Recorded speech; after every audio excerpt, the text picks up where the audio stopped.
बिस्मिल्लाहिर्रहमानिर्रहीम अस्सलाम वालेकुम दोस्तों, की हाल चाल है? तुसीं देखदे पैरशद टीवी ते मैं थोड़ा मेज़बान मोहम्मद गफार। सब तो पहले चैनल सबसक्राइब कर लो, बैल आइकन दा बटन दबा लो, हर आने वाली वीडियो तुहानूं पहुंचे हो तुसीं देखो।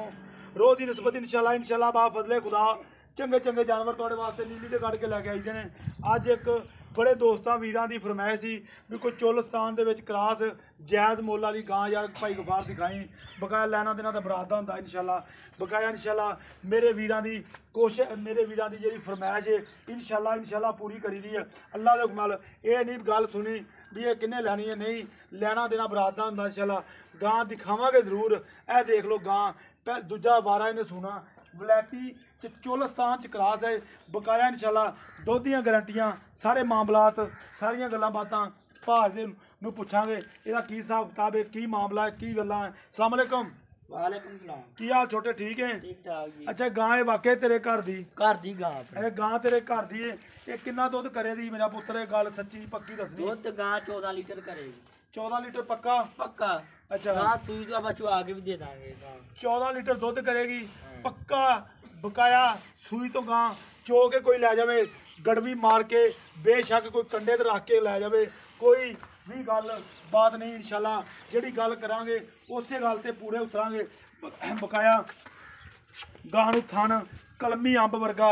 ਬਕਾਇਆ ਇਨਸ਼ਾਅੱਲਾ ਸਾਰੇ ਮਾਮਲਾਤ ਸਾਰੀਆਂ ਗੱਲਾਂ ਬਾਤਾਂ ਤੁਹਾਡੇ ਸਾਹਮਣੇ ਆ। ਇਹ ਗਾਂ ਦਾ ਦੁੱਧ ਇਹ ਮੱਝਾਂ ਜੈਸਾ ਦੁੱਧ ਔਰ ਚਿੱਟਾ ਦੁੱਧ ਹੋਏਗਾ ਮੱਝਾਂ ਜੈਸਾ। ਵਲੈਤੀ ਚੋਲਸਤਾਨੀ ਕਰਾਸ ਆਇਆ ਦੁੱਧ 14 ਤੋਂ 15 ਲੀਟਰ ਵਧੇਗਾ, ਇਦੋਂ ਘਟਦਾ ਨਹੀਂ ਇਨਸ਼ਾਅੱਲਾ। ਬਕਾਇਆ ਸਾਰੇ ਮਾਮਲਾਤ ਸਾਰੀਆਂ ਗੱਲਾਂ ਬਾਤਾਂ ਤੁਹਾਡੇ ਸਾਹਮਣੇ ਆ।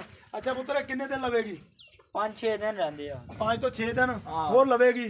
हाँ 5-6 दिन लगेगी। ਤੇ ਅੱਲਾਹ ਤੇਰਾ ਭਲਾ ਵਲੈਤੀ ਤੇ ਚੋਲਸਤਾਨ ਦਾ ਕਰਾਸ ਹੈ। हाँ वलैती ते चोलस्तानी। ਘਰਕਣ ਘੁਰਕਣ ਵਾਲੀ ਗੱਲ ਕੋਈ करकन वाली है ही नहीं। वलैती ते चोलस्तानी नहीं करकदियां। ਨਹੀਂ ਕਰਕਦੀਆਂ? नहीं नहीं। ਅੱਛਾ ਇਹ ਦੁੱਧ ਵਾਕਈ ਇਹਨਾਂ ਕਰਦੀ ਜਿੰਨਾ ਤੂੰ ਕਰ ਰਿਹਾ? हाँ गां यार तैनूं कह गारंटी ना 14-15 लीटर दूध करेगी यार। ਗਾਰੰਟੀ ਨਾਲ 14 ਤੋਂ 15 ਲੀਟਰ।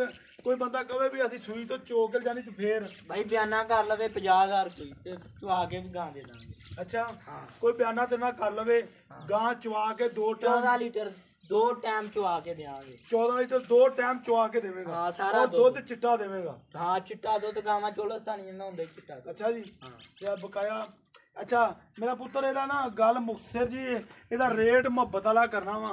रेट ਆਪਾਂ ਜਾਇਜ਼ ਹੀ ਕਰਨਾ ਵੈੜੀ। ਹਾਂ ਜਿਸ ਕਿਸੇ ਮੇਰੇ ਭਰਾ ਦੇ ਦੋਸਤ ਦੇ ਕਿਸੇ ਵੀ ਮੇਰੇ ਵੀਰ ਦੇ ਪਸੰਦ ਆਉਂਦੀ ਹੈ ਤੇ ਗਾਂ ਉਹ ਕਵੇ ਚੱਲ ਠੀਕ ਹੈ ਭਾਈ ਗਫਾਰ ਗਾਂ ਲੈ ਦੇ ਤੇ ਦੁੱਧ ਵਾਲੀ ਆ ਪੱਕੀ ਜੀ ਗੱਲ ਕਰਨੀ ਪੱਕੀ। ਆਪਾਂ ਮੁੱਲ ਮੰਗਣਾ ਪੱਕਾ 2,30,000 ਰੁਪਏ। 2 ਲੱਖ 30 ਦੀ ਇਹਦੇ ਚ ਕੋਈ ਗੁੰਜਾਇਸ਼? ਕੋਈ ਥੋੜੀ ਬਹੁਤੀ ਕਰ ਲਾਂਗੇ। ਥੋੜੀ ਮੇਰੇ ਨਾਲ ਵੀ ਕਰ ਲਓ, ਮੈਂ ਵੀ ਖੱਬੀ ਬਾਹਰ ਕਰਕੇ ਤੇ ਨਾ ਮੁੱਲ ਕੀਤਾ ਵਾ। ਕਰ ਲਾ ਮੇਰੇ ਨਾਲ ਥੋੜੀ। 2,25,000 ਦੀ ਵੈੜ ਲੈ ਜੀ ਜਾ। 2,25,000 ਦੀ? ਹਾਂ ਲੋ ਜੀ 2,25,000 ਰੁਪਏ ਦੀ ਡਿਮਾਂਡ ਆ। ਅੱਲਾ ਦੇ ਕਮਾਲ 3 ਤੋਂ 4 ਲੱਖ ਵਾਲੀ ਗਾਂ ਮੱਝ ਦੇ ਨਾਲ ਇਹਨੂੰ ਬੰਨ ਲੈਣਾ ਵਾ। ਦੁੱਧ 3-4 ਲੱਖ ਵਾਲੀ ਮੱਝ ਵੀ ਨਹੀਂ 14 ਲੀਟਰ ਦੁੱਧ ਦਿੰਦੀ। ਇਹ 13-14 ਲੀਟਰ ਦੁੱਧ ਦੇਗੀ। ਅੱਛਾ ਜੀ ਲੋ ਜੀ ਮੁੰਡੇ ਦੀਆਂ ਗੱਲਾਂ ਤੁਸੀਂ ਸੁਣੀ ਜਾ ਰਹੇ ਜੇ। ਬਕਾਇਆ ਇਨਸ਼ਾਅੱਲਾ ਸਾਰੇ ਮਾਮਲਾ ਤੁਹਾਡੇ ਸਾਹਮਣੇ ਇਨਸ਼ਾਅੱਲਾ। ਉਮੀਦ ਕਰਾਂਗੇ ਵੀਡੀਓ ਤੁਹਾਡੇ ਪਸੰਦ ਆਏਗੀ। ਮਿਲਦੀ ਅੱਛੀ ਤੇ ਬਿਹਤਰੀਨ ਵੀਡੀਓ ਨਾਲ। ਅੱਲਾ ਨਿਗਹਬਾਨ ਪਾਕਿਸਤਾਨ ਜ਼ਿੰਦਾਬਾਦ, ਪਾਕ ਆਰਮੀ ਜ਼ਿੰਦਾਬਾਦ।